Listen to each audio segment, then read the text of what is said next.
I am not touching anything. Adding buy new Sounds cord to my to-do list, but still not touching anything. yeah, So, yeah, exactly. Sounds good. Let me just make sure that some stuff is good here. Just need to do a few more like notifications that we're live. And let me see here. Okay.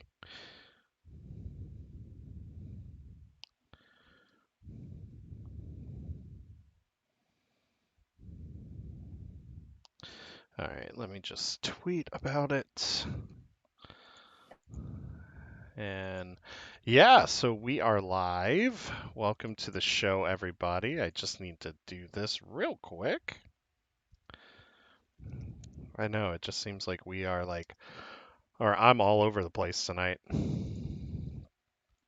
So, anyway, welcome to the live show, everybody. My name is Eric Mitchell. Oh, I lost my porg.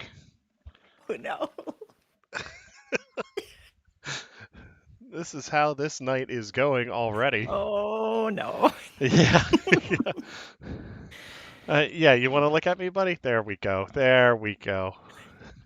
All right. Okay, so we're live.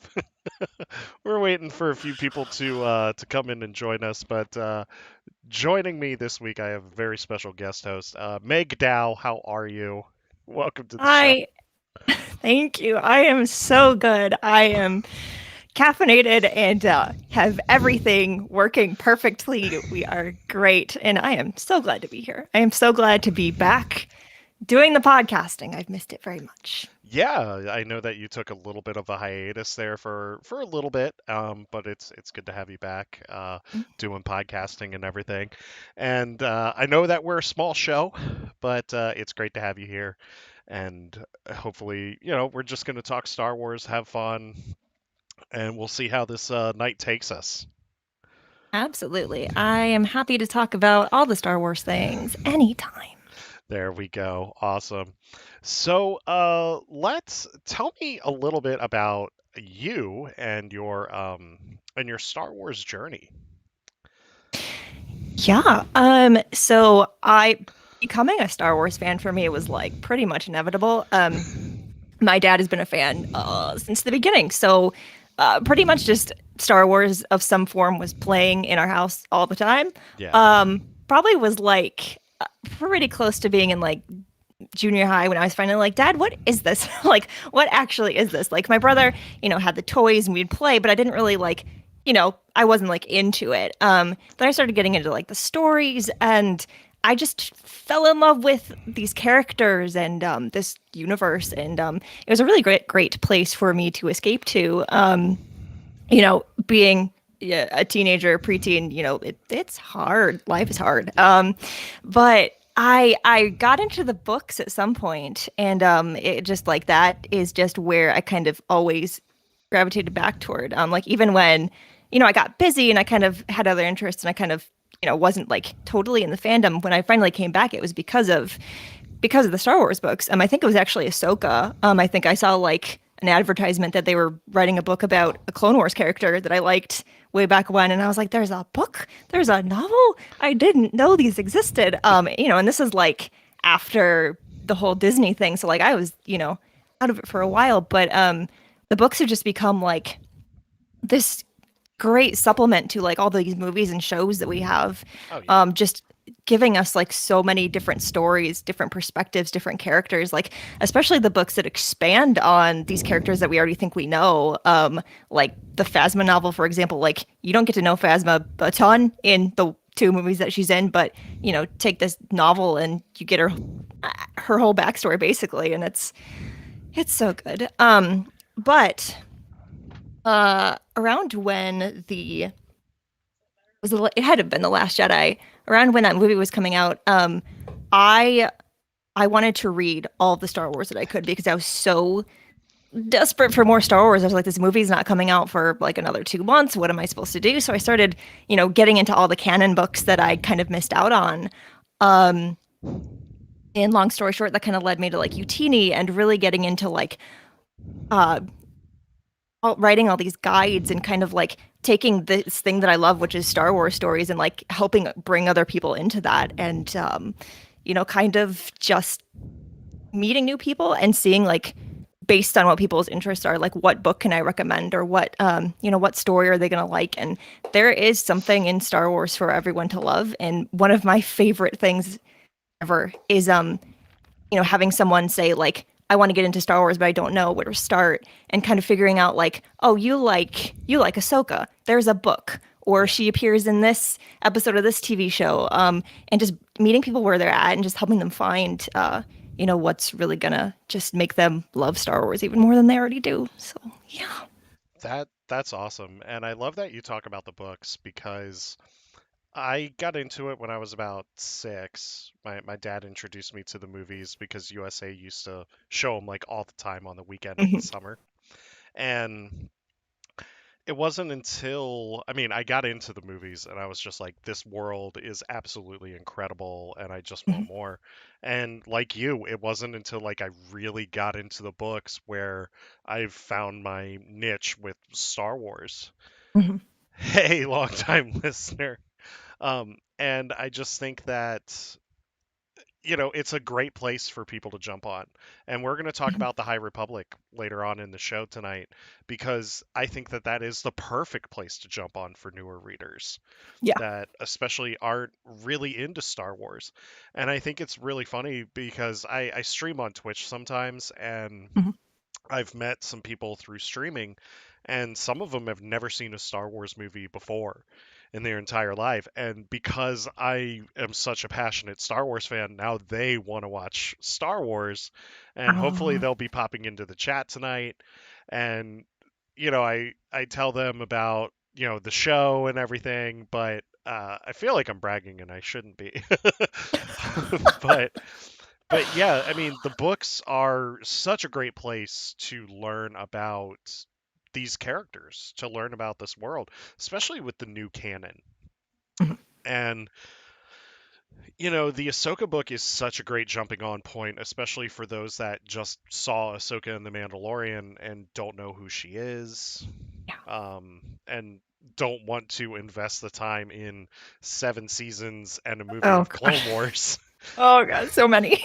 as well as 3 seasons of Rebels. Oh. Yeah. Well, actually 4 seasons because she's at the end of season 1, but spoilers. Um, Oh no. Oh no.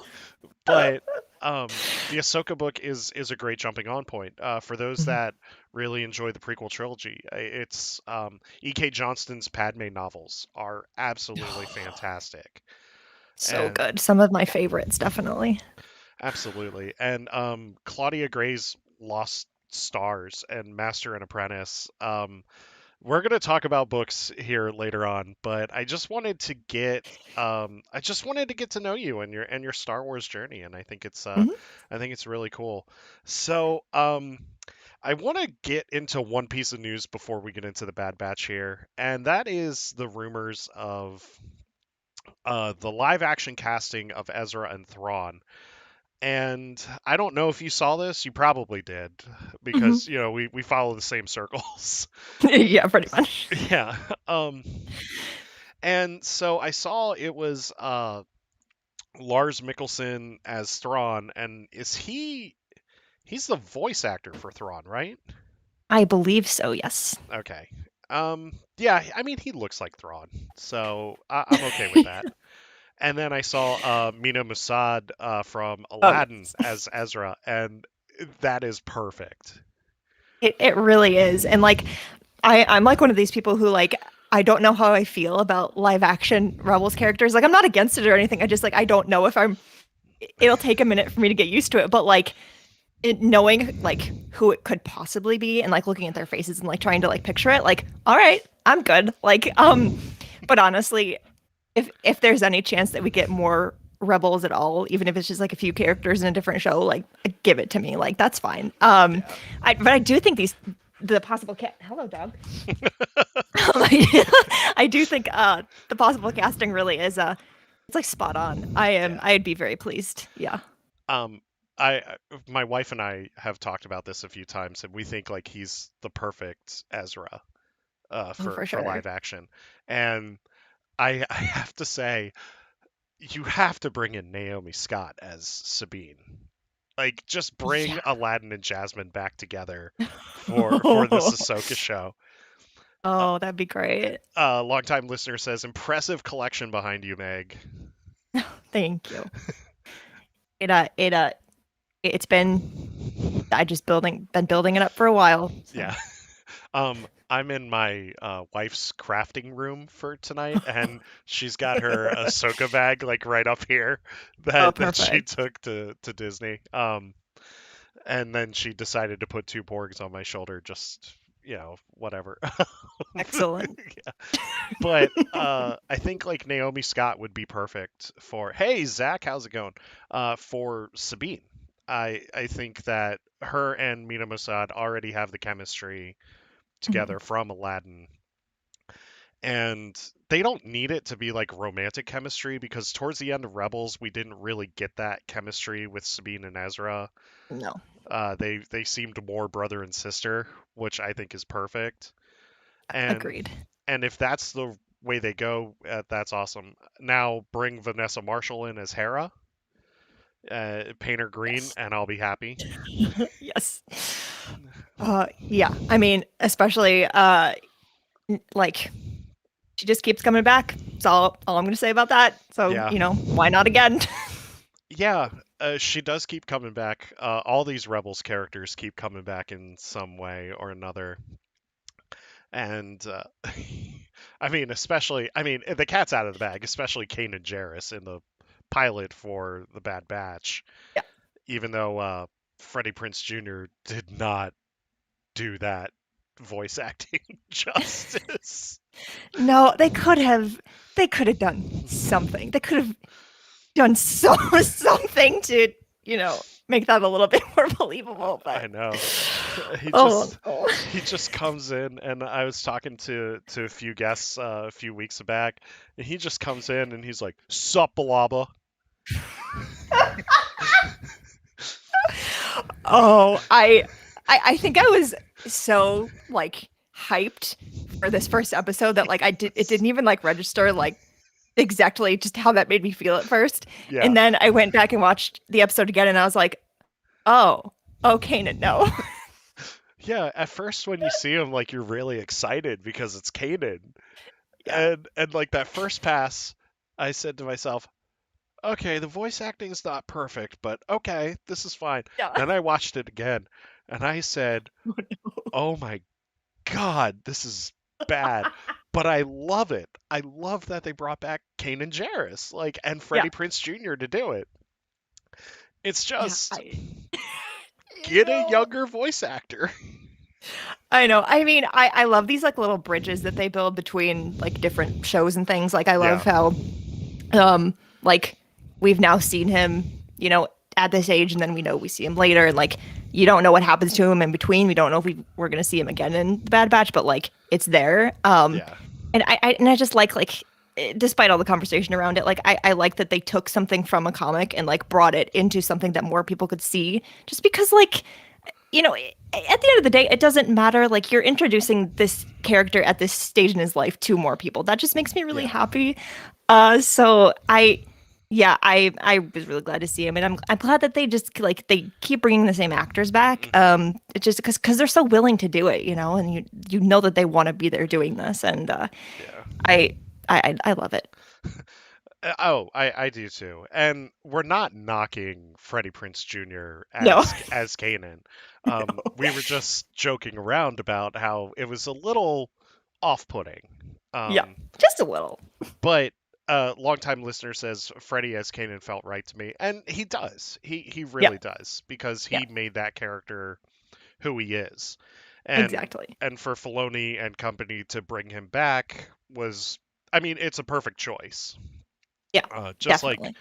bringing Vanessa Marshall back as Hera. So, since we're already talking about the Bad Batch, because we kind of derailed from the Mina Masad Lars Mikkelsen thing, um, let's just get into the Bad Batch. For those of you that watch the show, and for those of you that are new to the show, normally we do the Bad Batch towards the end of the show, but tonight I really want to focus on the High Republic for our main topic. And longtime listeners asking if you can see the chat.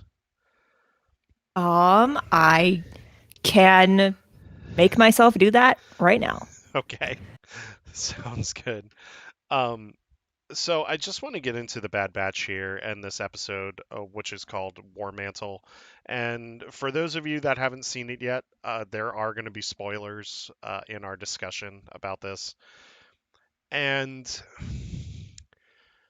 okay, I'll give my general thoughts on this episode, and then and I want to hear your general thoughts before we get into Mhm. everything. So let's actually go ahead. What were your general thoughts on episode 14? I really liked it. I I like how they're doing this thing where they're bringing back familiar characters, but it's not it doesn't feel forced. It does move the story forward.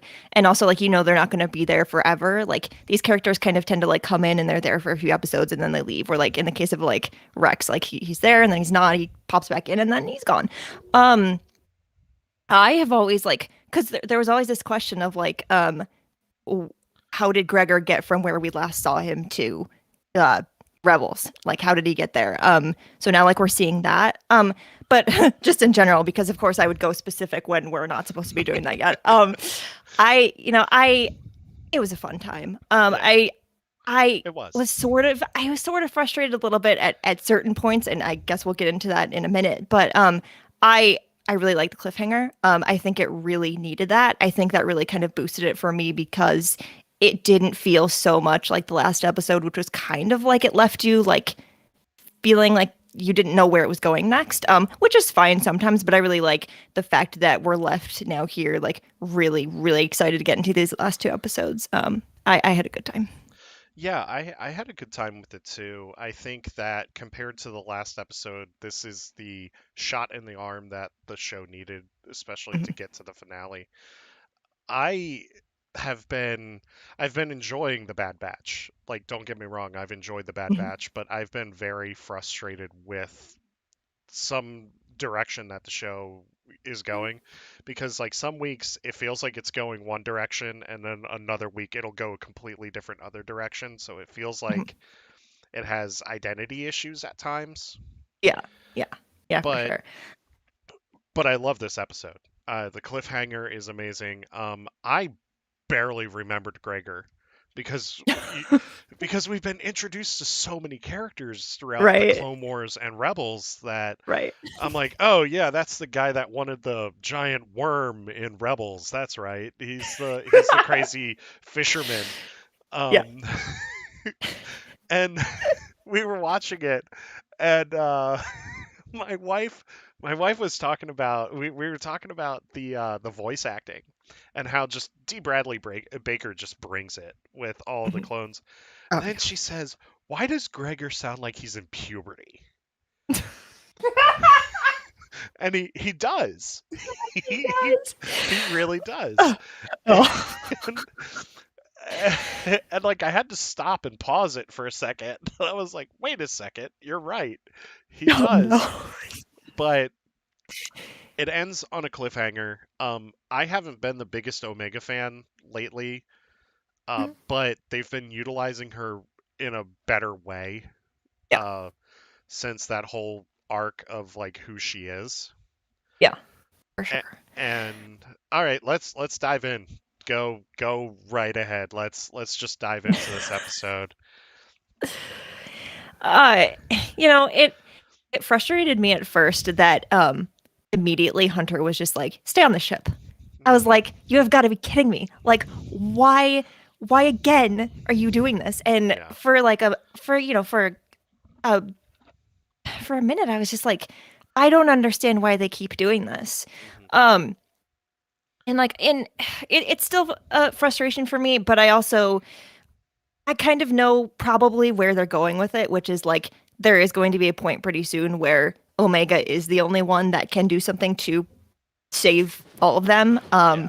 And she's going to need to like step up and like after being told, she has to stay on the ship or she can't do this, like it's going to be her moment to do what she needs to do and what she does do best. And I get that. And I get you have to like set that up and that's fine. But like I still just want to see her be more part of the action. Like, Gonki got his moment this episode. That was, I'm fine with that.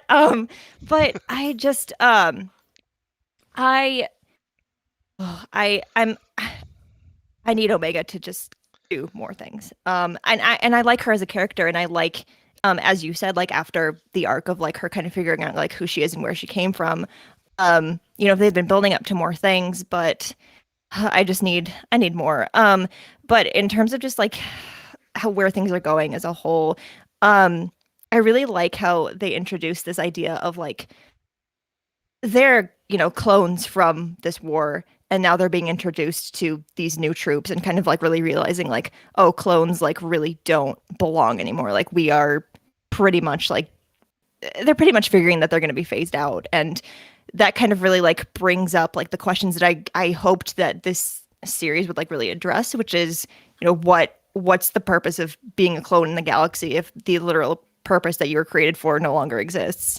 And I hope they explore that more. And they did a really good job of this episode of kind of like Gregor's really the one that's kind of like, no, you are not what you're used to and what like the purpose you used to serve, like not for you anymore. Yeah. And oh, poor Hunter. I I should have seen it coming and I didn't. Yeah. My bad. But I I really am digging this um meetup now between him and Crosshair because Crosshair is like, oh, I need to go hunt them down. Well, good job. You didn't really have to do that much. He kind of just showed up. Yeah. So Yeah, I think that this inevitable throwdown between Crosshair and Hunter is going to be I think that's going to be like in the final episode of the season that we'll probably get that showdown. yeah, But I I love the fact that Hunter's off the board now, yeah. and we have to see the Bad Batch like deal with life without Hunter for a while. Now, does this mean Echo steps up and becomes the leader? Mm, Because he was a leader in the commando unit, right. and I get what you're saying about Omega. I think that we started to see her come more into it, especially with like trying to control the ship while they were trying to escape. Hmm. Um, Longtime listener says feels like Hunter won't make it out. We shall see. If Mm. anybody doesn't make it out, I believe it's probably going to be Hunter, and Oh. that's gonna break my heart because he's my favorite character outside of Uncle Wrecker. Um, I'm fine. I mean, I just like no, you're not. it has a no. It has occurred to me before that it's very likely that we will lose at least one member of the Bad Batch at some Yeah, point. Like I know, like it is in my head that that is a possibility, but like that just now of like realizing yeah, that it could happen this soon, I'm not ready for that. Don't do that to me. yeah. I'm not ready for it either, but um, I'm gonna compare Dave Filoni to he's pretty much the George R. R. Martin of Star Wars. He'll Oh introduce no. characters and then kill them off. Oh No, I no. I love Dave Filoni. I love Dave Filoni and I love what he does. And all joking aside, I think that Hunter does have to make the ultimate sacrifice because Mm, Hunter is acting like the father to all of, to the entire squad because he's their leader. mhm, And what, you know, parents often sacrifice themselves in movies for their children. I mean, Vader did mhm, it for Luke. Um, Luke does it for Rey in the sequel trilogy, you could say. mhm, So it would be fitting for Hunter to, sacrifice himself at the end of this mhm. season. Now, does this mean that we get Crosshair back? Oh, maybe. Maybe. I mean, Yeah, I could see it. I could see like from a story perspective, like taking Hunter out of the picture, it has the potential, like especially if like Omega is directly involved, like if Yeah, he has to sacrifice himself to save her specifically, I can see that doing a lot for her character later on in terms of like now she has to like deal with the fact that like she's going to feel guilty for that because someone literally gave their life to save her, and she's already going to have to deal with like the fact that like she knows who she is now and like yeah, what does that mean for her and her future and what she's going to do. So like adding that layer to it would make her character development definitely move forward and definitely more interesting. I mean, I guess sometimes as a storyteller you have to break some hearts to make it make it good and make it what you want. And I yeah. guess I can accept that. I guess. With only 2 episodes yet, the Kiners have said the last episode left them in tears. Remember that? Yeah. If Kevin Kiner is Oh, saying that they were in tears, we're gonna, oh no. you know how we're Oh forming the no. High Republic support group. We're probably gonna Yeah. have a Bad Batch support group at some point too. Um, Oh no. I so I mean, this episode does start to set up the finale, especially with the Kaminoans, which I think is a really Mm, interesting thing that we should have been seeing more of throughout, like mhm. especially these past few episodes, because we need to set up the finale a little bit more. Right. But with the Kaminoans, is the Prime Minister now dead? I assumed so. Yeah, That was pretty. it's It pretty was ominous. pretty. Yeah. I don't think you would have gone to that much trouble if that Hmm. wasn't the case. That kind of like surprised me. I kind of sat there for a minute and I was like, oh, they really just went there. Okay. Because I thought that they were going to take out the head scientist. Yeah. Same. So Um, yeah, that's. Admiral Rampart he's vicious. Oh yeah. I really like because like from like the previews that we got before the show started, like we assumed it was going to be Tarkin was going to be like Yeah, the big bad, and like that's definitely not the case. And I really like that. I like that we have this like new villain who's like just awful. yeah, And yeah, I like it a lot. And I yeah, I forget that like these shows can be this like dark. yeah. Shouldn't surprise me, and I guess it really doesn't. But yeah. Mm, Um, yeah. It's Rampart came out of left field for me in terms of villains, because for a while we speculated that it could be Krennic with oh yeah. Tarkin, and we would see them butt heads, and we might see that Mm, like in season 2, because I still really have a feeling that this is a Rogue One prequel. I mean, it's mm. a prequel to Rebels, but I really feel like this is gonna like lay the groundwork for Rogue One Oh yeah. I could see that. in a way. And yeah, Rampart is. I just want more of him. Yeah. And he's such a great villain, but we hardly see him. Just like Crosshair is an interesting villain, but we hardly see him. Right. Yeah, it's hard because like this is like the first time that I've watched like one of these animated series like as they're actually premiering. Yeah, Because I watched Clone Wars and Rebels. I guess I would have watched some of Clone Wars that was coming out, but I watched that like after the fact, and when you do that you watch it all at once, and so like you're getting the whole story, and like the episodes that kind of seem like they don't fit or like they're not moving things forward too yeah, quickly, like you kind of just forget about them. It's hard like now we're like coming up on the end of the first season, and a lot of it can feel like it was episodes were in the wrong order maybe, or things don't make sense, or we're not seeing enough of a certain character. It's hard to remember that like there could be a lot more and we're just not there yet. Like Dave Filoni does not tell stories quickly. no, It takes a while to build. I mean, it takes a while to get there, but like yeah, the buildup is always worth it. I'm thinking about the Purgle. yeah, Because what was that is what everyone thought, and then yeah, well, it took until the last episode, but there you go.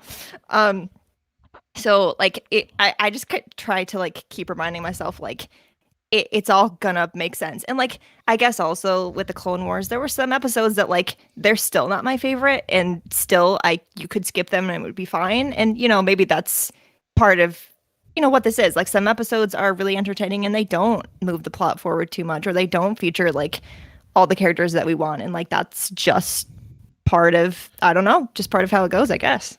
Yeah, I agree. Dave Filoni does not tell a story quickly at all.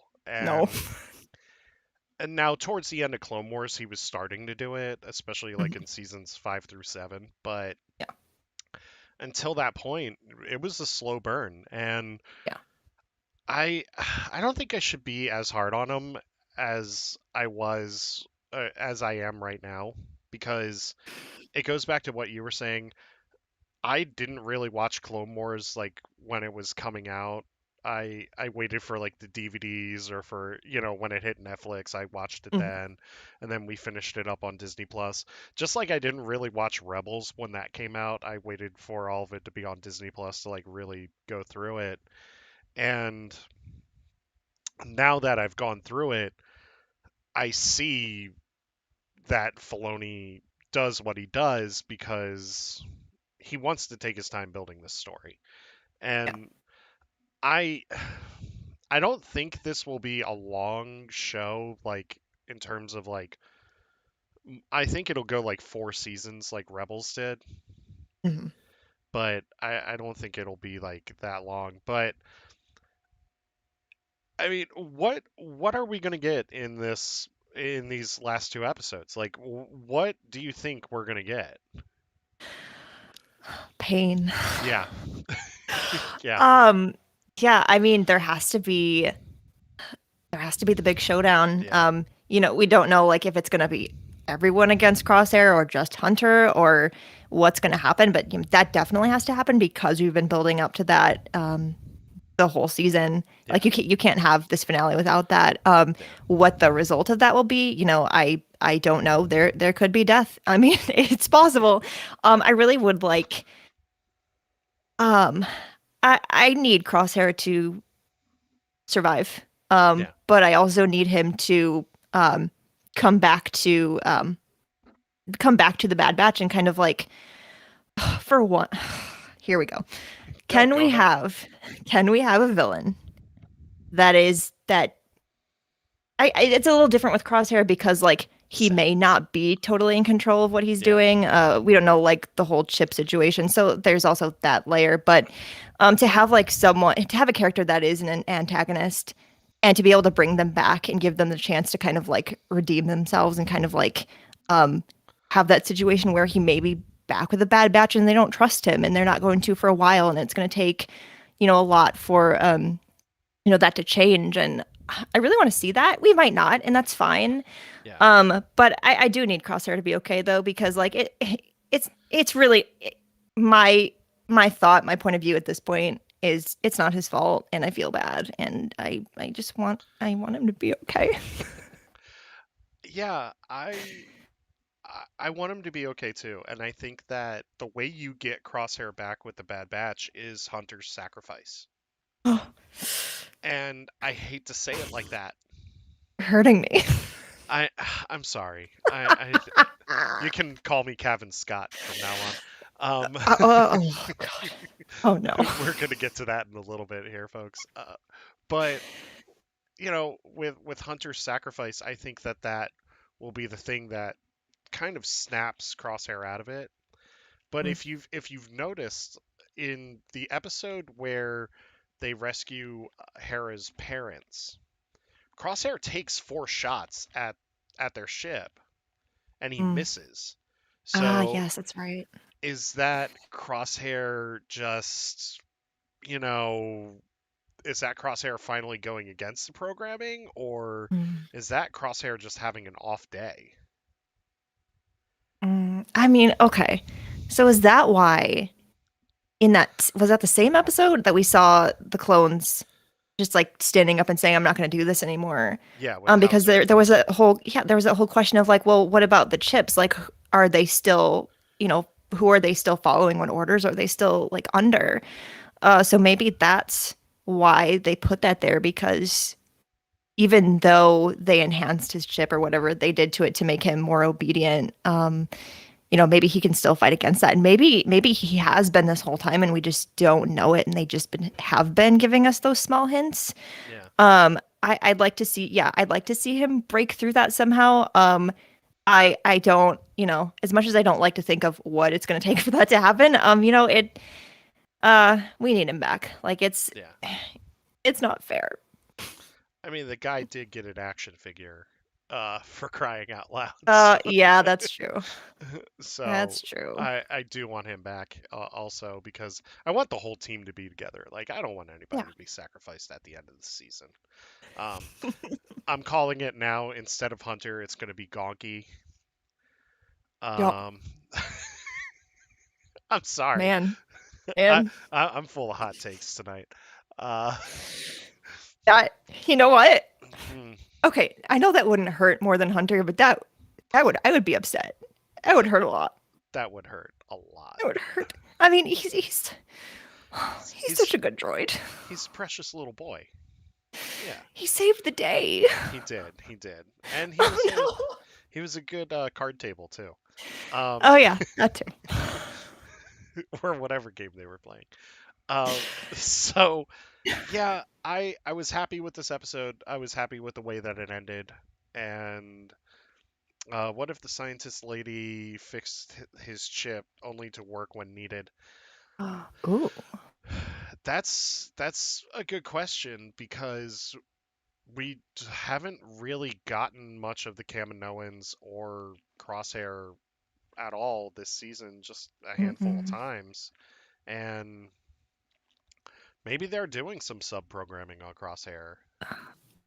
It wouldn't surprise me because she's been kind of, we don't know what she's up to really. I mean, like, it's been implied that like she is, um, we don't know for sure, but I would not be surprised if she was, you know, Out of messing with some stuff. Yeah. out of all the Kaminoans, she's the puppet master, out of all Oh the yeah, Kaminoans, for sure. because the prime minister was just a figurehead if you look at it, Mm-hmm. and Yeah. she's the one that's really in charge.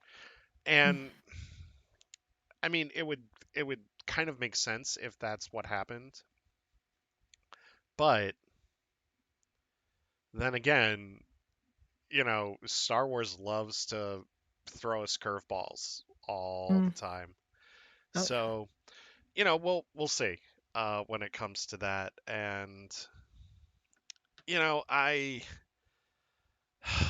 I don't know. I just really like this episode. I want more episodes like this in the future. Mhm. But yeah, um, I also thought that Gregor was Hauser at first. I did too, I think. Yeah, Yeah, at the very beginning when he's just running. Yeah. yeah. Yeah, I I thought that remember that that. was, Hauser, and I said, well, that would make sense because he just literally defected. Right, right. Um, so I don't know. I mean, it was a good episode. No use for a politician. Yeah, that's true. I mean, Rampart pretty much says that, and Mhm. I mean, if they can take out the senator from Ryloth, then they can take this guy out. Which a Yeah. lot of people have said that that guy's not dead. Oh no, he's dead. The senator from Ryloth is dead. Um, Now I see chat. A longtime listener is also quoting, but a scientist we can use. So what would the goal? So let's talk about the Kaminoan scientists real quick. Are they going to create the Death Troopers? Oh, you know, I didn't think about that, but that's possible. Um, and why would they not tell that story now? Yeah. Um, it'd be the perfect timing. And again, Bridges, Yeah. who that is really interesting. I I would like that to happen. Huh. I Because just go ahead. no, I just like because there's also been this question of like we know that the Kaminoans have been doing this cloning, and then we didn't like after the prequels, we never heard about them. But maybe it's because they're just doing this secret, super secret thing for the Empire. Oh, that's terrifying. because if you do the Death Troopers, then you can bring Krennic into the show and set Ooh. him up as another big bad for the series too. Um, but you can't kill Krennic at all because he has to die in Rogue One. Right. Um, just like you can't kill Tarkin because he has to get blown up on the Death Star. Right. Rampart's fair game. You know that guy's fair Yep. game. But yeah, now do they do the prototype Death Trooper or do they work on the Dark Trooper program that Gideon was involved with too? Um, Mm. because there's so many ways that they can go with the Kaminoan scientists. I was I'm hoping they go the Death Trooper route Mm. because that could be another way for them to get Omega back to start cloning the Death Troopers Oh, yeah. because we haven't heard much about them wanting her back. Mm-mm. So, I don't know. Yeah. Oh, I just I like that we don't know where the show is going. Um, but also, ooh, it's gonna if they're like it's gonna be a long wait between between seasons. Oh no. So, yeah, exactly it is. So longtime listener says, "What about the clone kids? Where were they going to be soldiers?" And Nala said that they were created to be. Yeah, the kids that we see, or I called them the little Boba Fett's tonight. Um, like, are they going to be destroyed, or do they become the Death Troopers? I I really think it could go either way. Um, it's again, it's the whole like, what's a clone's purpose now? Yeah. But if, if they were still created with this DNA and they're still useful somehow, I wouldn't see why they wouldn't use them. Hmm. Um, but I could also see like if the Empire is just in control of this whole thing, like they don't care. Yeah. They will waste resources whenever they have to get what they want. Yeah, it's that's up in the air too, longtime listener. Just I don't think we're gonna know their fate until at least next season. Mm-mm. I don't think we're gonna see them for the rest of the season. It's we're in a gray area right now when it comes to clone troopers. Like you said, they don't know their purpose right now, and Mm-mm. just like the Bad Batch, they're trying to make their way through this uncertain universe. And I could see some will probably still be stormtroopers for a while, but you're gonna have others. Maybe they defect and go with Saw Gerrera. Maybe they just escape, or it's all up in the air right now, and that's Mhm. the crazy thing.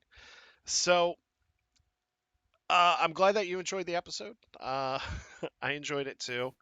So let's get into our High Republic support group here, and with with everything going on. I know that you and I are have been rocked. Well, a lot of people have been rocked emotionally to their cores with the High Republic right now. Mm. Um, if you are brand new to Star Wars and you want to get into reading Star Wars books, as we were talking earlier, the High Republic is such a great place to start. It's set 200 years before the prequel trilogy, so you don't really, I mean, you have some connections here and there, but you don't have like direct connections outside of like one or two things. And it's a great way because you get to see the Jedi at the height of their power. You get to see the Mm. Republic at the height of its power. And we're introduced to not just one group of villains, but two groups of villains with the Drengir and the Nile. And so we had Wave One. It was announced in February of last year before COVID happened, and we were supposed to get Wave One in August of last year, but due to the pandemic, They pushed it back to January of this year, which I think it was actually a pretty smart move on Lucasfilm Publishing's part because it gave us some more anticipation and when it hit at the perfect time because Oh yeah. we just we were looking for more Star Wars content and Charles Soule just knocked it out of the park with Light of the Jedi. So for Wave Mhm. One, we got Light of the Jedi, Out of the Shadows, Into the Dark, the High Republic comic from Marvel, and the High Republic Adventures. And I can't forget, we also got Kevin Scott's sticker book, or his Oh yeah. storybook with the stickers, um, the Great Jedi Rescue, which Buryaga is on the cover. And you know what? If Buryaga is the protagonist in all of these children's books, I'm happy about that too. Yep. So so let's talk Wave One before we get into Wave Two here. With Wave One, we're introduced to this brand new era, and this book, Light of the Jedi, starts off hits the ground running, Mhm. essentially. Charles Soule gives us an opening crawl that's like, hey, the galaxy's at peace, the Republic is in power, the Jedi are doing their thing. And then we get a ship exploding in hyperspace, and Oh.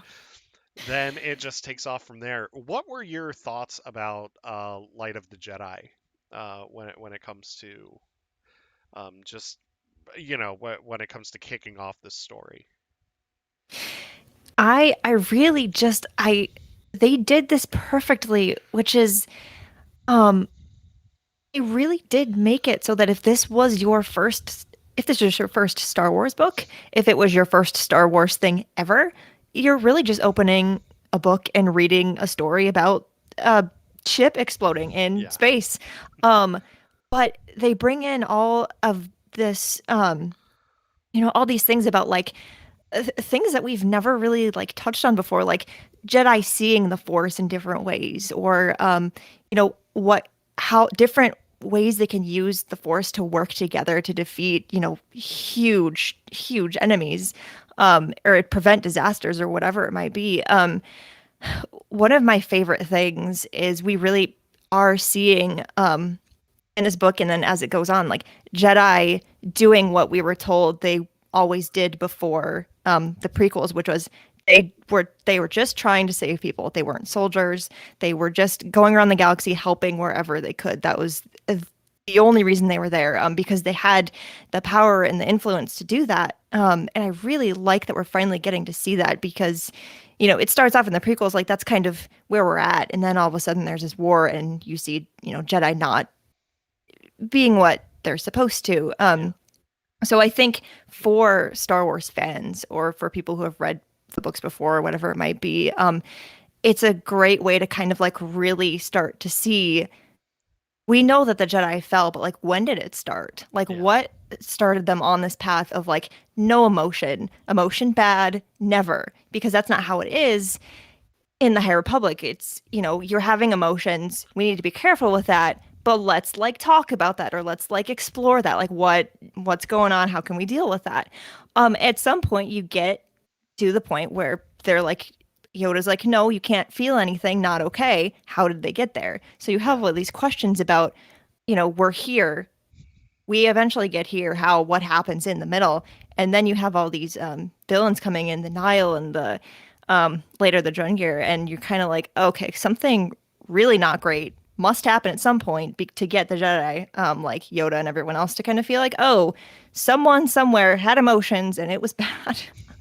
The Light of the Jedi, it was the perfect introduction to this new era because it combined like so many familiar things that we love about Star Wars and these Star Wars stories, and then like bringing in all these new things and obviously these new characters, that every author has just nailed it in terms of like making us either fall in love with or we're not so sure about certain characters. Also, the fact that we can have Mark Rowe, this villain, and like he's terrible, but like we kind of like him also somehow. How does that work? I don't know. It's yeah, because it's because all this writing is just so good, and you and we know this, but you can tell that they've been planning this for so long, oh yeah, and they really know what they're doing, and they have all of these connections, and the authors are like, they're not just sharing characters, but like they know where a character might end up, and they have to get them to that point, and it all just feels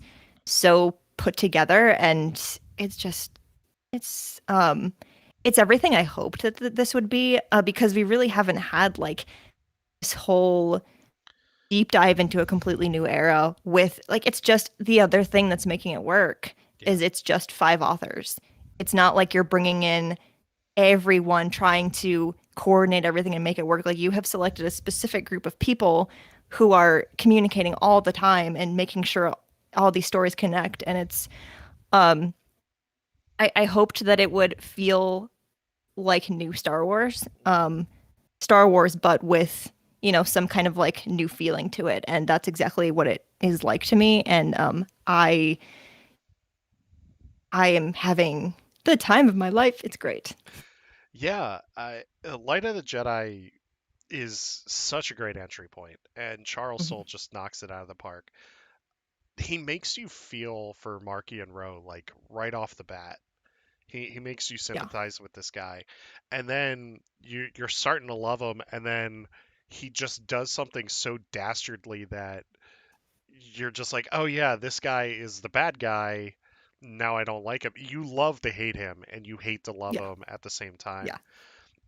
When it comes to the Jedi showing emotion, Buryaga and Imri are like the perfect examples of showing emotion Mhm. and dealing with emotion. Elzar Mann is another great example of that too, and I Mhm. think later down the line we're going to get that with Stellan Geos too. But the cast of characters in this book is absolutely huge, and Mhm. every character gets a chance to shine, especially out of the Jedi, and to see the way that they do view the Force differently. Avar views it as music. Um, Mhm. Bel Zettifar views it as a fire. It's just absolutely incredible, and the way Charles Soule set this up, and going into a test of courage with Vernestra Rowe, who has become a fan favorite Star Wars Mhm. character in just a couple of books. I mean, she's fantastic in Race to Crash Point Tower, also, Mhm. Yeah. but just seeing her come into her own, and we got that with Keith Trennis too in Kevin Scott's High Republic comic book. But Mhm. just seeing these Jedi doing what we were told that they did is just an incredible experience, and it's something that just makes me happy and hopeful for the future of Star Wars, because this is the story that needs to be told like right now. This Mhm. is a story that has come at such a perfect time because, yeah, it gets dark at times, and we're going to get to that here in just a little bit with how dark it gets, but it's still a it's still a story about hope. And Mhm. if there's one thing that they show you throughout all of this is that the Jedi aren't giving up on hope, and neither is the Mhm. Republic. And I think that that's one of the through lines with Star Wars, and something that they all of these writers get is at the end of the day, it's about family and it's about hope, and you see both of that in these books. So we got a Test of Courage, which was a younger reader novel, which was actually surprisingly entertaining. I think Vernestra Rowe and Emery are perfect. Mhm. They complement each other very well. You're going to see those growing pains, and we're getting that with Out of the Shadows, which I'm about halfway through, so Ah, no spoilers yet. I I I will not spoil anything. But it's a great book. And then we got Into the Dark, which out of all the books in Phase One, that was actually my favorite book Mhm. in Wave One, I should say, because Reese Silas is such a great character, because it's like, what if we had a bookworm Jedi? Exactly. What if we had a nerdy Jedi? Like, what's he doing? And he handles himself very well Mhm. throughout that book. We're introduced to Comac Vetus, who's another nerd, which I think is perfect.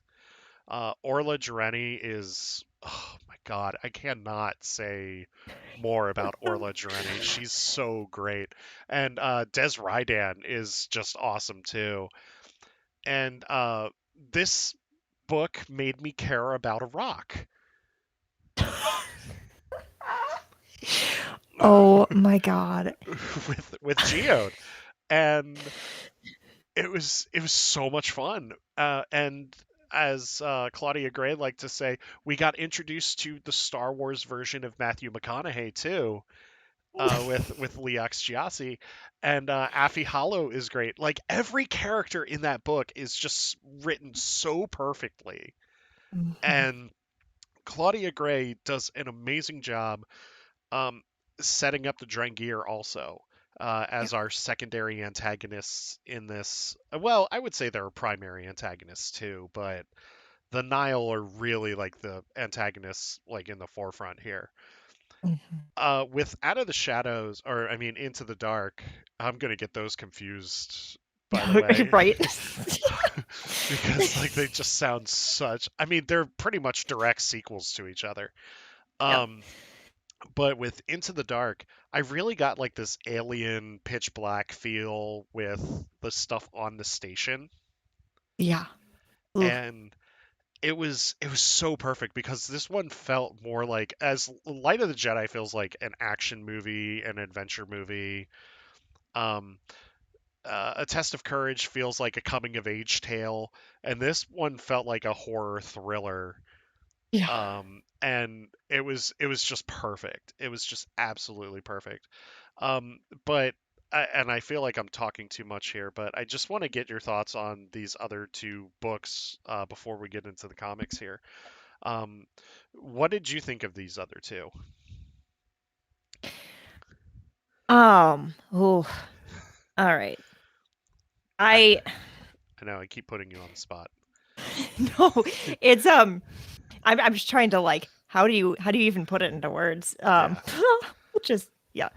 Um I oh, Kevin Scott.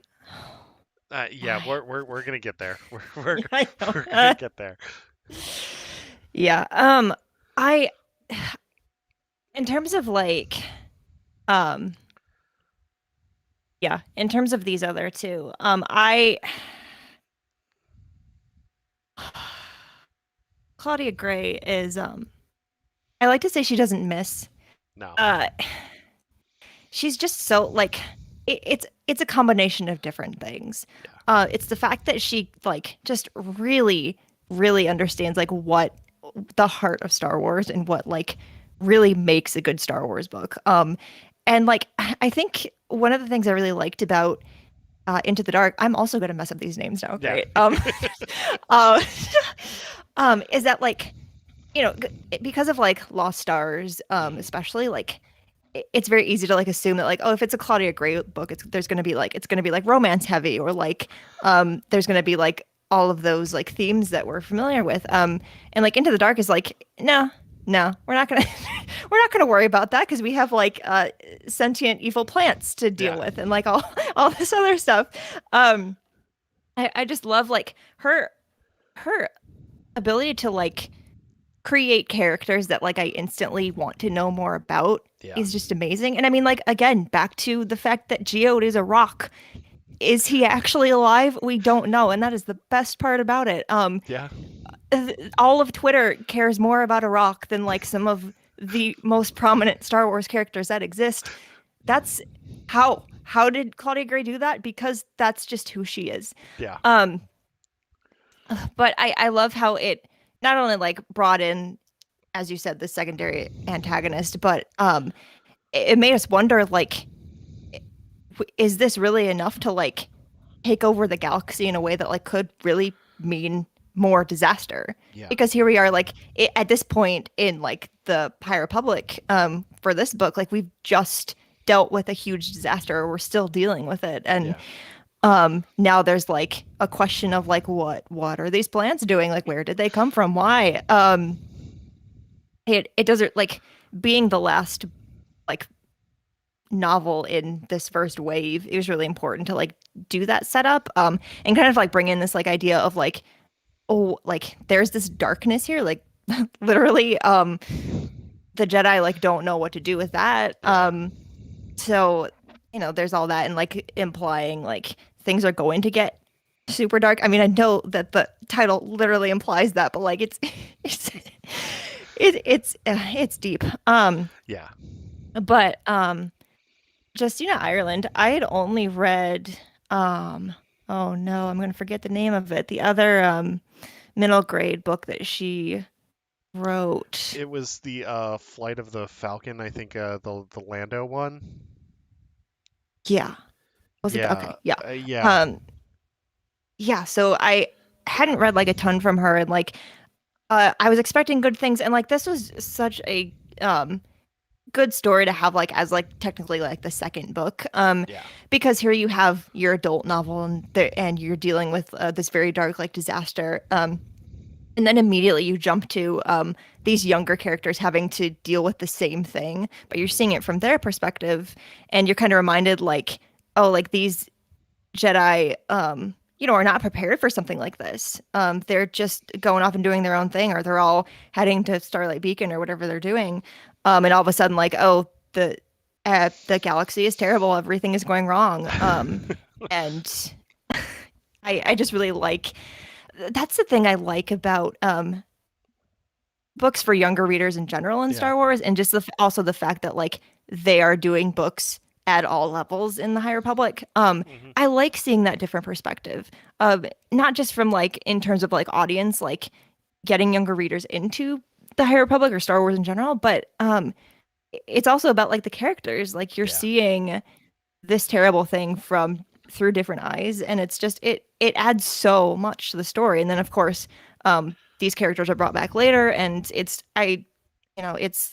all connected, and you're seeing it through all different ways, and it's good. It's not just like one adult novel after another and you're seeing it Yeah. kind of through the same thing. It's different and it's refreshing every time, and I like that we're getting like one of each in every wave. That just makes it more interesting and more fun. I will also say that even though Justina Ireland's novel is a little more lighthearted when it comes to kicking that off, it gets dark though. Mhm. Yeah. Especially like in those beginning chapters, especially with the disaster on the ship as they're heading to Yeah. Starlight, because you lose the Jedi Master and everything. Mhm. And now that brings us to Daniel Jose Alder's High Republic Adventures, as well as Kevin Scott's High Republic comic. Now, with the High Republic comic, I'm one issue behind, but I did catch the gist of what was going on with issue number 7, Mhm. and I read the first 2 issues of the High Republic Adventures, and I think both Kevin Scott and Daniel Jose Alder have knocked those 2 series out of the park with that too. Mhm. With Kevin Scott and even with Daniel Jose Alder, both of these books feel like team books, like kind of like a team up book, where we really get to see different Jedi mesh with each other. Sarah and Tarek are really interesting characters from Kevin Mhm. Scott's High Republic comic, as well as Keith Trennis and Skier. Oh my God, Skier, what are you doing, buddy? Um, and like this book has, or this series has also given Avar Chris a chance to shine too. We Mhm. we get her a little bit in Light of the Jedi, but for the most part, this is her book essentially, along with Keith Trennis's book. And then with Daniel Jose Alder's thing, and we'll kind of break this down a little bit.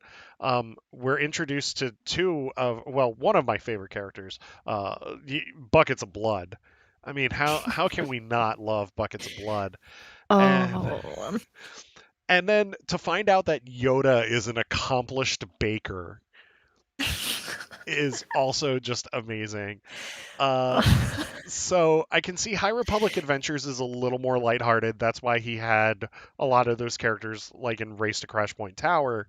Mhm. Um, but out of both of those, I think Kevin Scott's is a little bit stronger because it has to tell that darker story.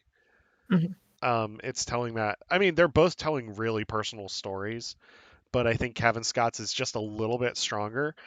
Um, are you caught up on both books or? I am a little bit behind. Okay. Yeah, I'm not completely caught up, but like I I had I'm a few issues into where am I at in these? I'm not fully caught up, but I think I'm like I'm getting there. I'm still like relatively new to comics, like just in Okay. terms of like there's a lot and Yeah. I've read enough, but like I'm still like I'm just behind always. It's fine. Um I Same here. really yeah, I really like these. I like that I do like that where like you get like these moments where you just like learn these small things about these characters and like Yeah. you feel like you kind of feel like you're like hanging out with them or like just like going on these adventures like right alongside them and I really appreciate that. I do agree that I think I'm further along in Kevin Scott's comic just because it is a little bit more uh I'll use stronger as you did, just in Yeah. terms of like the story that it's telling and like where it's going and how it connects to the other major stories. Yeah. Um, I really am enjoying them, and I want to know, like where are we going? Where are we going next? What's happening? How much more are our hearts going to be broken? Yeah. Yeah. If there's one writer that I absolutely love in this initiative, it's Kevin Scott.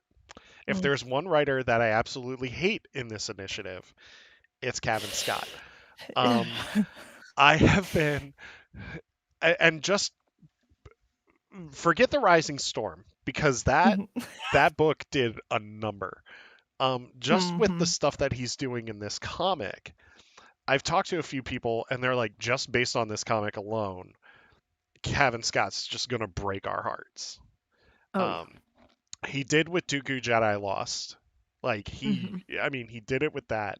He's going to do it with this. He's done it with his Doctor Who stuff too. Um, so yeah, I think Kevin Scott's is a little bit stronger because it's telling a darker story. That's nothing against Daniel Jose Alder's book because I think that it's another great way to bring younger readers into this story.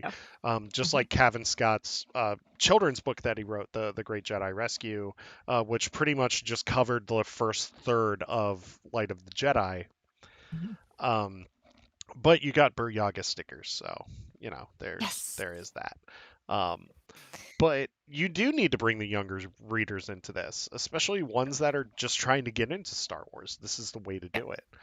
Um, Exactly. and Daniel Jose Alder is doing that in the perfect way with the High Republic Adventures. So moving on, we are now in Wave 2, which happened about a month ago, launched about a Mhm. month ago. And we had the Rising Storm, Race to Crash Point Tower. We had High Republic number 6, and now we have 7, and I think we're up to issue 6 of High Republic Adventures. Um, and then we have Out of the Shadows from Justina Ireland. We are getting. This isn't just the end of Wave 2 here. We still have a few more things. We're getting Tempest Runner, which is a brand new audio drama about Lorna D. Written by Kevin Scott, which I think will actually be uh, actually, I think that's going to be a great story that he's going to tell. Mhm. We have Showdown at the Republic Fair, which is going to be the children's book version of the events that happen in the Rising Storm. We're getting Daniel Jose Alder writing Trail of Shadows, which is going to be a film noir style detective story set in the High Republic, which I'm actually really excited about. Yeah. Uh, Same. we're getting Kevin Scott's The Monster of Temple Peak, which is going to deal with brand new standout character Ty Yorick. And then Justina Ireland is writing a manga called Edge of Balance, which we are going to be introduced to Lily Toraasi. I think that's her name. Mhm. Um, and we're actually going to see what life is like at a Jedi outpost. So, out of all of these, let's go to the thing that we love to hate, which is the Rising Storm here. This book, I did a spoiler review of this book a while ago or a little bit ago, but I feel like we should talk about this and we should talk about how hurt we were. This book does not pull any punches. I mean, this book, like, it it covers everything. Mhm. Um, we deal with Jedi dealing with emotion. We deal with Jedi dealing with attachments. Elzar Man is has to be like my favorite Jedi just because of like everything he goes through in that book. Mhm. Yeah. Stellan Geos is kind of, pardon my language, but he's kind of a douche. Agreed. Yeah, I mean he's really nice, but he's just like slightly just like I just want to punch him in the face. Um, we don't really get Avar Kriss in this bond in this book, which is fine. We Mhm. get Ty Yorick, who I think is a great brand new character that Kevin Scott introduced. We get more of Marky and Rowe, and then we get Loden Greatstorm. Oh, And so I'm gonna tell you, I so I finished that book. My wife was sitting with me as I finished that book, and I went, oh "That's it. no. That's it. That that's it. That's what happened." And she's like, "What happened?" And like I read that last paragraph, and I was like, "This is how this ends." Like I kept like looking to see if there was like more to the book, and I was like, "Oh no, it's just No. the afterword. Like, don't leave me hanging like this." Like Oh that no. book just wrecked me in every way. You think Lena So's dead at one point. Mhm. You think her kid's gonna bite it. I thought Ember was gonna die. Oh no. Oh I no. thought like and I thought Belzetifar was gonna die at least 5 times. And I'm I'm pretty getting a sure there little was a loud point. here, and I'm sorry. This I mean, there book. was probably a point where I thought everyone was gonna die, Oh and I yeah. was just like, do I just accept this at this point? Yeah, it's like Kevin Scott and the rest of them are like, "Hey, you like this character?" No, no, you're too bad. If anything happens to Ember, I will not be Oh happy. no. Um, if anything happens to Buryaga, I will not be happy. Don't Um, even. yeah, I will say this: as dark as this book got, it still has some of the funniest moments, especially like with Elzar Man being like, Yeah. "Durr, pretty girl," and like dealing with that, which I think is Oh. great. I love that as much as I think that Stellan Geos is just a jerk, I love that him and Elzar just bust each other like all the time. Hmm. Like I said, had some of the funniest moments. Uh, Even with Ram Jamaram trying to escape the prison cell, like that's a funny moment. Yeah. and and I love that we get more of that in Race to Crash Point Tower. But this book, let's all go to the fair. Nothing will Yay! happen. Yay. What could go wrong? Yes, what could go wrong? And then Kevin Scott pretty much gives us the equivalent of It's a Small World Oh no. with that Unity song. Oh yeah, that's right. I forgot about that. and Oh. And at that point, I'm now thinking in hindsight, at that point, that was probably the turning point for this book, was getting It's a Yeah. Small World, the Oh. Star Wars version of It's a Small World, because I hate that ride so much. Um, but, but, where am I? What am I talking about? Oh yeah, the Rising Storm. Um, but we get to this attack, and it's so out of the blue like when Mhm. it happens. And I think that this is kind of like if you look at the Great Disaster, that's similar to like 9/11 in a way when it comes to like the Star Wars universe.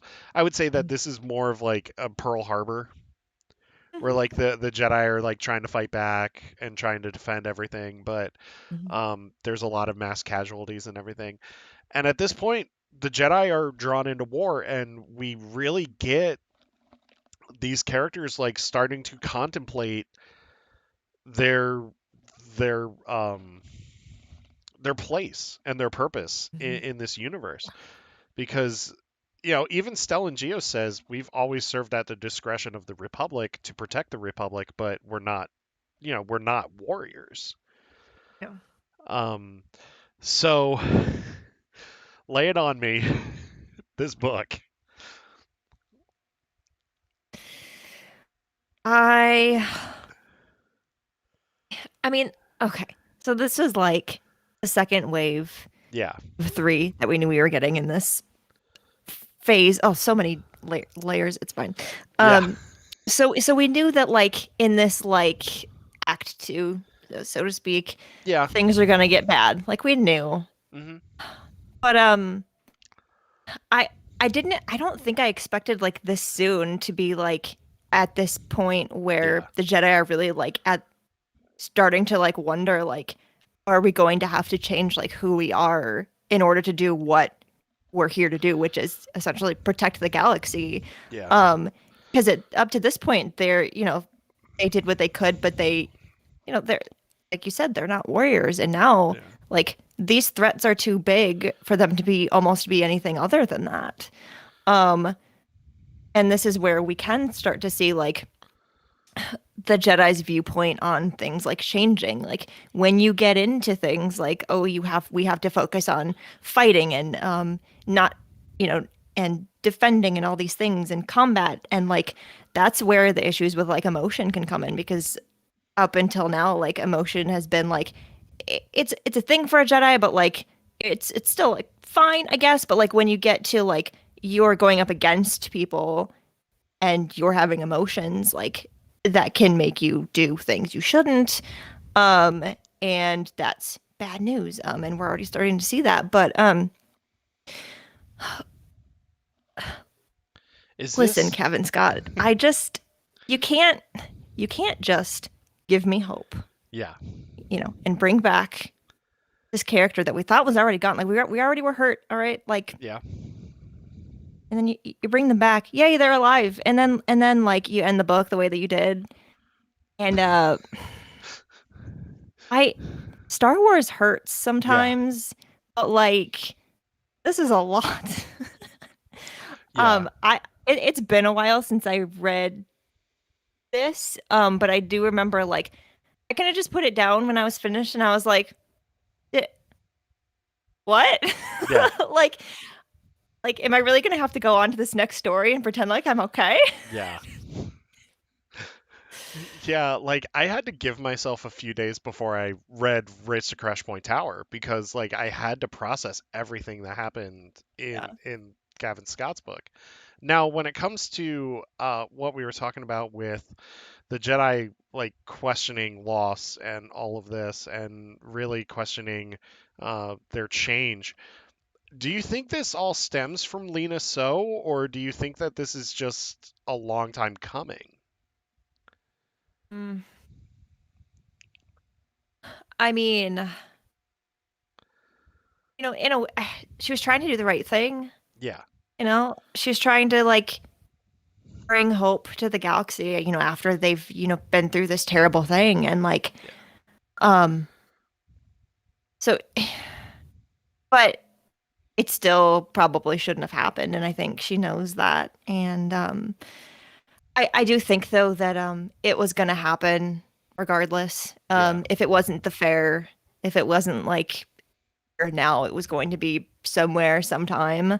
Um because the Nile are not um they want what they want and they're gonna do whatever they have to get it. And like it's if it doesn't happen, they were gonna find a way. yeah, I think so. Like it, she was in the wrong in a lot of ways, but it also like it was gonna happen either way. yeah. Which yeah, Yeah, well, Kevin Scott, thank you for breaking our hearts once again. no.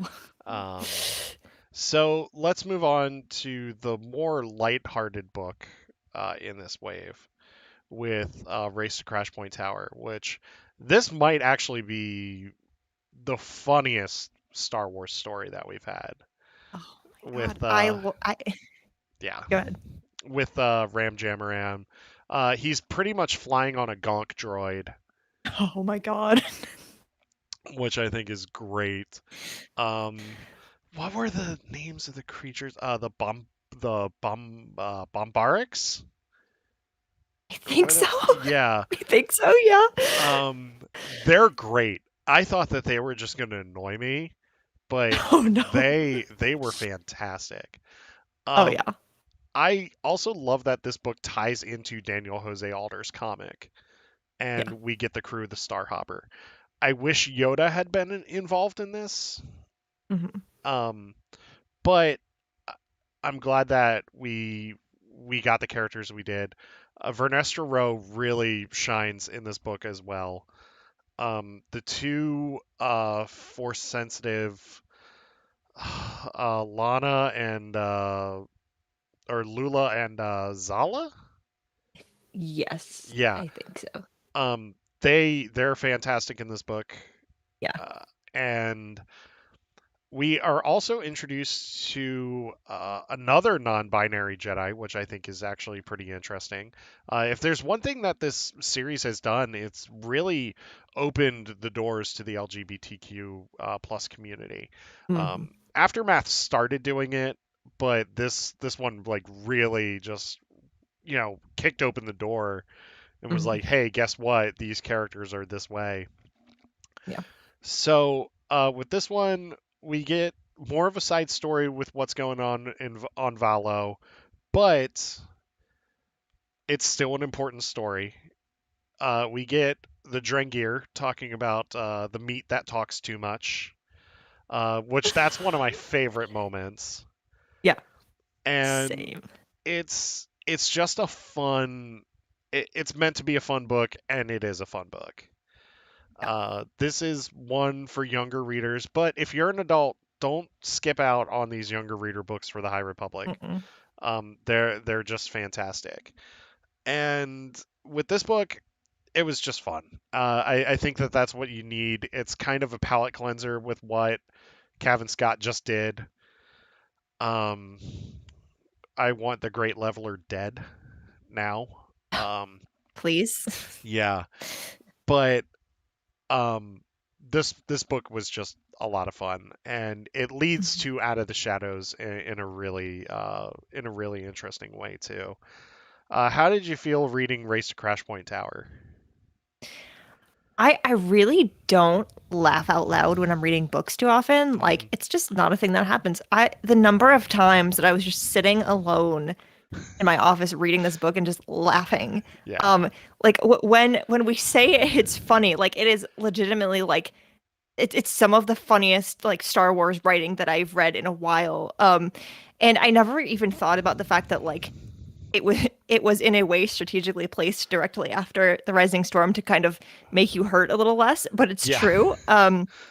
Because it is like there are still like dark elements and like hmm, it's along the same timeline, so like the same stuff in certain parts is still happening, but um again with these books for younger readers, like it is a different perspective, and like it some of it is just funny, like yeah, that's just how it's designed, and like Jose Older's writing is just fantastic. And he's so good at things like Race to Crash Point Tower, which are it's so important, but also it just makes you laugh, and like yeah, that's part of why it's there. And like I'm really glad I'm really glad that we had got it when we did. yeah, And because we really needed it, we really needed it after yeah. our friend Kevin Scott did what he did to us. So Kevin, you need to answer for your crimes, sir. Um, oh yeah. so I before we get into Out of the Shadows, I want to go back to the Rising Storm real quick because Mhm. um we talked about attachments, and Elzar Mann just he, I think he's the perfect character, especially when it comes to connecting with the audience, because Mhm. I think he's us essentially. You know, he's Mm. struggling with both the light and the dark. He struggles with those attachments. Um, I think it's hysterical that he has a one night stand and he's looking for her while like all that stuff's going down and like he's Oh. like trying to put on his pants and stuff. Um, but like Elzar Man is like the perfectly written character. The guy even survives a friggin' vector crash. Yeah. Like limps away. He survives a fighter crash, limps away, and acts like nothing happened. And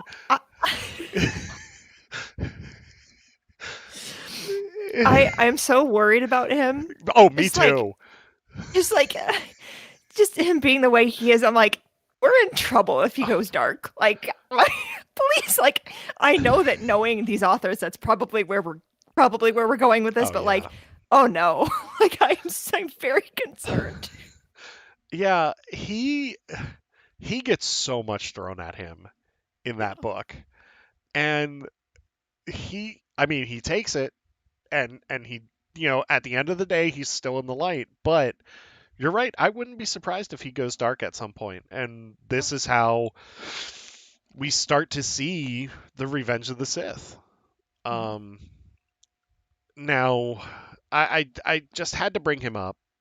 I know that we haven't like really gotten too spoilery with these books, like I said that we were going to do, but I just feel that after reading The Rising Storm, I really feel that Plagueis is the end game when it Hmm. comes to this event because Interesting. feel at the end of this we have to set up the start of the fall of the Republic. Yeah, yeah. Okay, now my brain is going places. I didn't mean to. Uh, no, it makes sense though because like, well, this is me like forgetting that like just because the Plagueis novel is Legends, Yeah. like he's canon, Oh yeah. because uh reasons, movies, um, Movies, Clone but Wars. like I yes, yes, um, it is a really good. It it makes sense that he would be part of that. Oh, am I ready? I don't know. Um, yeah, I mean, oh, what a way to bring him into books. You've Bec- sent me down a path. well, I think of it as he could overthrow Markian Row Yeah. and take over the Nile. Oh yeah, I guess that is like the other question is like where did the Sith come into all of this? Because they come in eventually. Yeah. And you're right. Like it would make sense that like um that that makes a lot of sense. I I trust them to do it in a way that's like organic Yeah. to this story. I don't want them to just be like, "Hey, look, here's Plagueis," just like out of nowhere. Right. Um, kind of like what we got with like Snoke in The Force Awakens. So like, who's this guy? Like, Right. you know. Um, so I mean, I feel like they'll do it organically, but I think he's going to be involved. He's either involved with the Drengir or he's involved with the Nile. Mm. And a part of me wants him to just like take over the Nile and just like dismantle it all. Oh, that would be fantastic. But then part of me wants him to be the one that's like pulling the Drengir's puppet strings. Like be the person behind the hive mind. Oh, Um that I could see him doing that. because remember Palpatine learned everything from Plagueis. Right. Ooh. Um and we didn't really know how old Plagueis is, so this can also go into Plagueis's research about how to prolong his life. I mean, Right. it's all those possibilities. Because remember, Marky and Roe is very much interested in the Force. Yeah. Um, but that's for wave two and wave three, and for more heartbreak. So I'm sorry I'm all over the place with this discussion, but so Out of the Shadows, I know you finished it. I'm about halfway through. Um, it's very entertaining. Mhm. I feel that it's a good follow up to The Rising Storm, but it's also a really good sequel to Into the Dark. Yeah. Justina Ireland has taken Reese Silas and Comac Vetus and like really just ran with Claudia Gray's vision for those characters and has done a great job with it. For her to bring in Vernestra and Imri again, I think is perfect. Mhm. Um, this one is a little more of a slow burn than the other books that we've gotten in this wave, but it's still a fast read actually. Like while it's slow paced, it's still a really fast read. Yeah, I got that feeling too. Because at first, like, uh, eh, there are some characters that you do kind of have to like get up to speed with or like get to know, and that kind of makes it feel a little bit like, um, it is a direct continuation of the stories that have come before, but like there is some exposition and some like you're wondering like where it's going. Yeah, But once it picks up, it really, really does. And like I also got through it pretty fast. Just because like um it is like all the High Republic stories have been at this point, which is you don't know where it's going. yeah, Like this is uncharted territory, quite literally. And so uh, Star Wars like can be like predictable at times depending on what story you're reading, but like I'm sitting here and I'm like, I what? Like what just happened? And I have to reread a page and I'm like, okay, we're going here now. yeah. And it's so good because it is still it's like it's Star Wars, but it's Hmm. you don't know what you're getting all the time. And obviously I won't talk about the last half of the book, but I appreciate um it.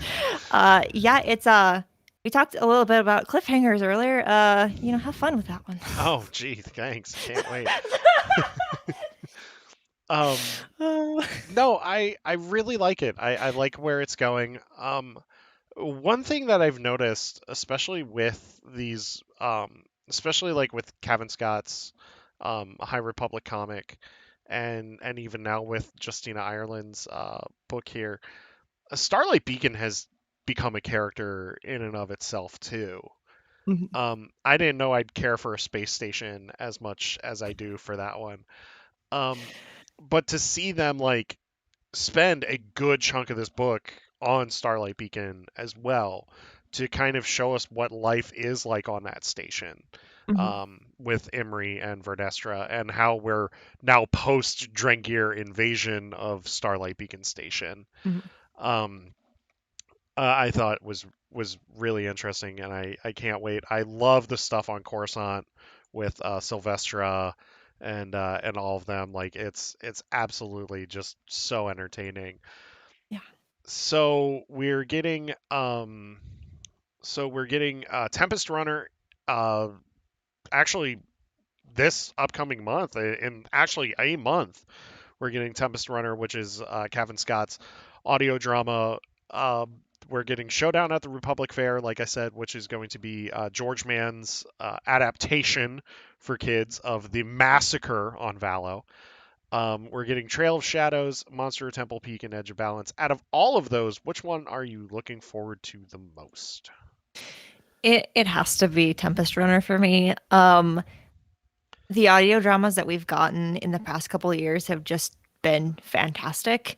And especially because this is another original Kevin Scott story. Yeah. Um, as much as as upset as we are with him right now, he's very good at stories in general, but let's Yeah. like Duke of Jedi Lost was great, and now we're getting this. And it's also like going to give us more insight into like the Nile and like this very prominent character within them, and like where she's at and like kind of like getting inside her head in terms of like what her motivations are.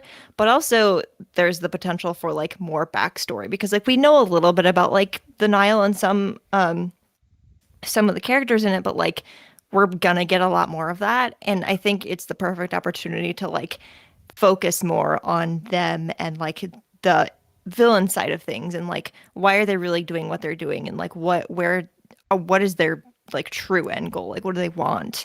How did they get here? I'm really, really looking forward to that. And I just the whole audio drama like concept, just like getting these stories performed like by a full cast, and that just adds so much to the Mhm. experience. I'm ready. I'm ready for another one. It's been a year. Let's go. Let's do it.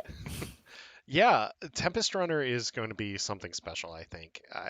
Cavan Scott, just Dooku Jedi Lost was amazing, and Cavan Scott wrote the hell out of that story. And the way it ties into Master and Apprentice is perfect too. Ugh, Um, yes. but I'm ready for this. I also am ready to see Lorna Dean or Lorna D post getting her butt kicked by Orba Lynn during the Valo attack. And just seeing like how she interacts with like Keith Trennis and Orbelin and like the rest of these guys under Republic Hmm. custody. Yeah. Um, the cast for this is stacked. Oh yeah. I love that they brought Mark Thompson into it, but I Yes. am hit or miss with Mark Thompson when it comes to Oh some of his no. narration. His Thrawn sounds an awful lot like Jack Sparrow. Oh no. I'm never gonna be able to unhear that now. I'm sorry. I'm so sorry. But to me it sounds a little bit like Jack Sparrow. Um but I I love Mark Thompson's work in Yeah. Star Wars books. I think he's absolutely awesome. Um Dooku Jedi Lost was good. This is the third Star Wars audio drama because the second was Dr. Aphra. That's right. It was Dr. Aphra. Mhm. But Yeah. yeah, just knowing that my Audible pre-order is ready for that one at the end of the month, I'm ready. Um, and then I'm looking forward to Trail of Shadows. Like I'm really excited for a detective story set during the High Yeah. Republic, because we're starting.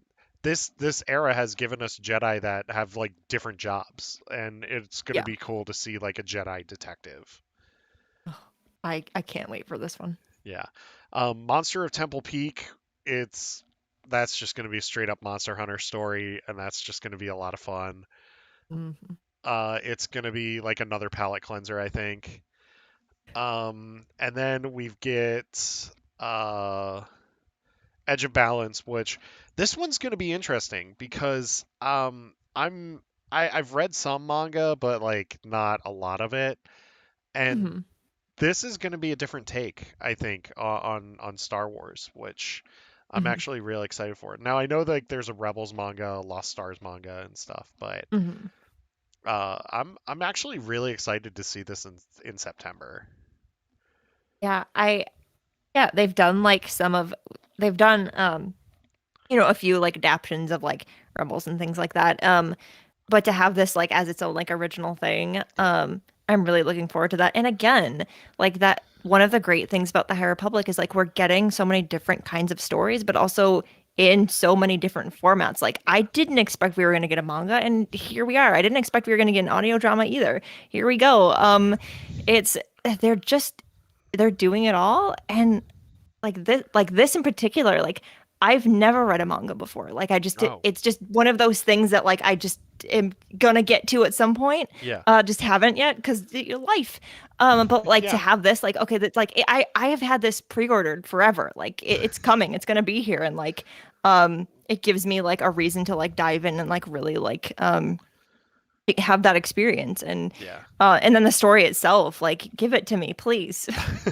Yeah, and the art that we've seen from just the few panels is just gorgeous. And yeah, I'm just ready to dive in. I'm ready to see what life is like on the frontier of the High Mhm. Republic and how it affects the normal folks. We got a little bit of that in Light of the Jedi, but like this is where we're really going to dive into it. And even forgot to bring up the short stories that have appeared in Star Wars Insider. Oh yeah. And I haven't even touched those. I'm waiting for that anthology because I know that it's like coming later this year. We're gonna Hmm. get the Starlight anthology. So that's wave two. And then we got wave three stuff from San Diego Comic Con at home a couple of weeks ago, or that was last week, I believe. Um, and wave three, we're going to have Charles Soule's The Eye of the Storm miniseries, which is going to deal with Marky and Rowe. Mission to Disaster by Justina Ireland. That's going to be a happy one. Um, Midnight Horizon by Daniel Jose Alder. Uh, Fallen Star by Claudia Gray. And George Oh. Mann's spoiler, well, actually, Amazon for spoiling this. Battle for Starlight, which is going to be pretty much the children's book adaptation of Fallen Star. Mm. So let's just say it. Starlight Beacon is Doomed. yeah, Oh, we should have known. I know. I know. Oh no. Oh, and Claudia Gray is the one who's gonna do. Oh no. Oh, Claudia Gray is going to become the new Kevin Scott. Um Oh no. no, I love Claudia Gray, but I really have a feeling like this book is just going to wreck us. Mission to Ugh. Disaster, I think that's going to be a companion book to probably Fallen Star. Mhm. Midnight Horizon is probably going to deal with the crew of the Starhopper again.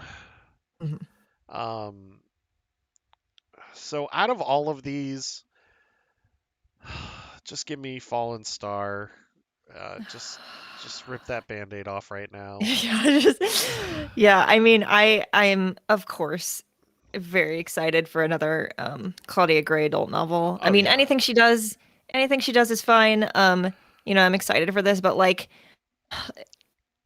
we knew that this first phase was gonna have to end somehow, and like, what better way to end it, I guess. But it Don't cry. um I know, and I hope that the wait between the end of this next phase and what comes after that is not too long because Yeah. like man, if we thought these like cliffhangers that we've been getting have been rough now, like oh no. Oh no, Claudia Gray, please. Oh, give us some sort of hope, Yeah. please. I mean, Claudia Gray has given us a little bit of hope because, like, as dark as Into the Dark was, it actually ended on a happy ending for like Mhm. Reef and Comac. Yeah. Um, Now, granted, during the Comac flashback, that just got me. Um, I mean, Light of the Jedi ended on a really good note. The only one that hasn't ended on a good note, I mean, it's a great ending, but hasn't ended on a good note is The Rising Storm. So I really have a feeling Claudia Gray is like gonna wreck us a little bit, but like not as much as I think we're gonna be, as I'm Yeah. expecting. Now, granted, she could just be like, "Well, screw you guys and your expectations. Here you go." Um, but yeah, just give me that. Like I said, Mission to Disaster to me just seems like it's going to be the companion piece to it, kind of like what Race to Hmm. Crash Point Tower was. Yeah. Midnight Horizon, I'm curious about that one, and you know, I'll pick up if it's more stickers. I'll pick up the George Mann children's book again too because I love my Buryaga stickers. You can Um, never have too many Star Wars stickers. well, yeah, and Buryaga. I mean, come Yeah. on, it's my boy. I'm attached to like every Jedi in this except Oh, for like oh Stella no. and Geos. That's Um, not good. if you kill Stellan, I'm okay with it. Uh, so Claudia, please do. Um, Oh, no. I probably have upset a lot of people. Um, but it's fine. Um, But I mean, where do we go from here? Like, we know that this phase is called the Light of the Jedi, and they've already been ominous. Where there, well, there goes my porg. So, um, I've got another one here. But they've been ominous with saying the Light of the Jedi goes out or goes Mhm. dark. So this, I mean, is Starlight Beacon going to be totally destroyed, or is it going to be salvageable? Mm.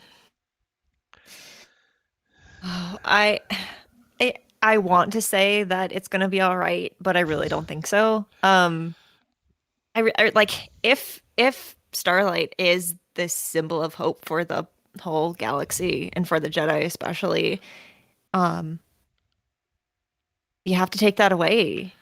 Like I really think that that's where the story is going because if the whole like question hanging over of the whole High Republic, if the whole premise is like, what are the Jedi afraid of? Yeah.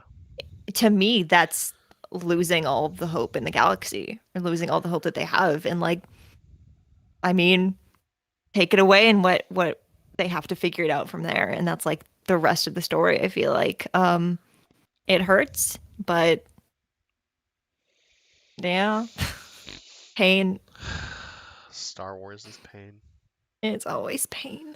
What is Star Wars if not pain persisting? Um, yeah, I'm excited for this. We'll see how it goes. But I really just wanted to dive into the High Republic tonight because I think that this is something that I mean, a lot of us are talking about it in Star Wars podcasting circles, but um, I think that we need to get it out there to a bigger audience. I think that more people should be checking this out. I know that there's a lot of people that were hurt by Disney's Star Wars. That's for another time. I don't want to get into that discussion, but I think that people need to give this a chance. Put all feelings of, you know, anger and stuff aside and just really dive into this. Is it political? Yeah, it's a political story. Does it tackle a lot of issues? Yes, it does. But at the end of the day, it's still Star Wars and it's still a lot of fun. So, is there anything else that you want to add before we wrap stuff up? Uh, I really do think that the High Republic has come at the perfect time. With the quote unquote end of the Skywalker saga, and like Hmm. we know how that story ends now. Like it is the perfect time for like everyone who likes Star Wars to like try something new within this universe that they already Yeah. love so much. Um, and it is still Star Wars, but it has a completely different feel to it in the best way possible. Um, and like I really think like there are so many different ways to consume this material. Like if you don't want to read a book, you can try listening to one, like things like that, or like there's going to be an audio drama, like you have that. You have like different types of books to read. You have comics, like there's so many different ways to get into it. And I think like even if you're really not a reader or you don't know if you're going to be into it, like I really do think you just need to give it a try because it's hard to like really capture what the High Republic feels like if you haven't actually read it. So I really do recommend like just try it. Just start with Light of the Jedi and just see how it goes. Especially with Light of the Jedi and the way that it starts and the way that it gets going in the first 8 chapters or so. Like there's going to be a point where you're not going to be able to put it down and you're not Yeah. going to regret it and you're going to want to keep going. Um, like set aside like all your assumptions and all your worries about like Star Wars that's new. Like just go for it. Yeah. Yeah. Yeah, I agree with all of that. I think that now is the time to get into it. It's at a perfect time. We're getting the Bad Batch, like we're starting to fill in these areas, but this is the time where we are so far I mean, we are far enough removed from the Skywalker saga where we can tell a different story. Um, that will ultimately lead to the Skywalker saga. But you're right. There's so many ways to consume this story. and uh, it's comics. It's go on Audible and just listen to Mark Thompson's narration of Light of the Jedi and the Rising Storm. Both Race to Crash Point Tower, Out of the Shadows, and A Test of Courage, and Into the Dark are all on Audible as well.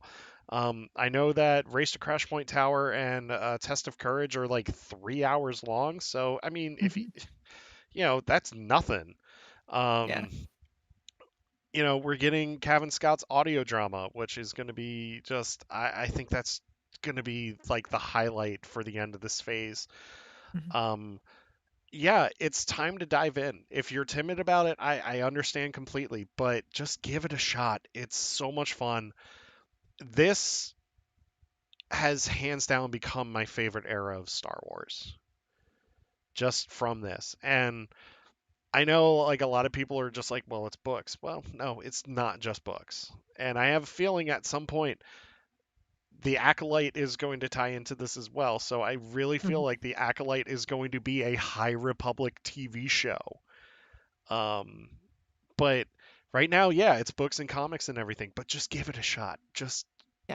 dive in and just join us because it's a lot of fun. So that is it for us. I know we're almost at 2 hours. Holy crap. I am so sorry. Uh it's been a lot of fun. It It's has been been so much fun. yeah. We talked about it. I know we were all over the place with our discussions, and that's partly my fault. But yeah, Meg, thank you so much for joining me. For those of you that were watching, thank you so much for joining us as well.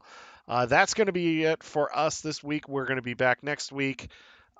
Same time, we're going to be discussing episode 15 of The Bad Batch, as well as I'm going to have a spoiler review of Out of the Shadows, in which I talk about a certain cliffhanger, apparently.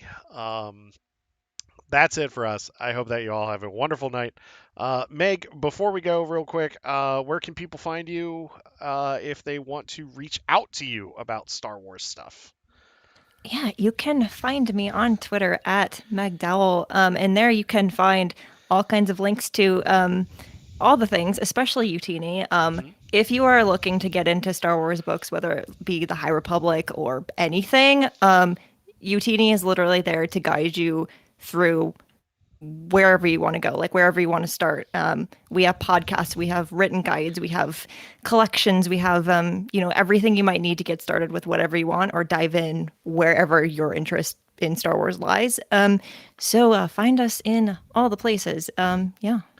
Awesome. Sounds good. Yes, Utini is an amazing website and it's such an amazing guide. You guys do such great work. So that's going to be it for us. Just, follow us on Twitter at SB Transmissions. And don't forget to subscribe to our YouTube channel, and we'll let you know when we go live. That's it for us. May the force be with you. Remember to always fight for light in life. And at the end of the day, we're all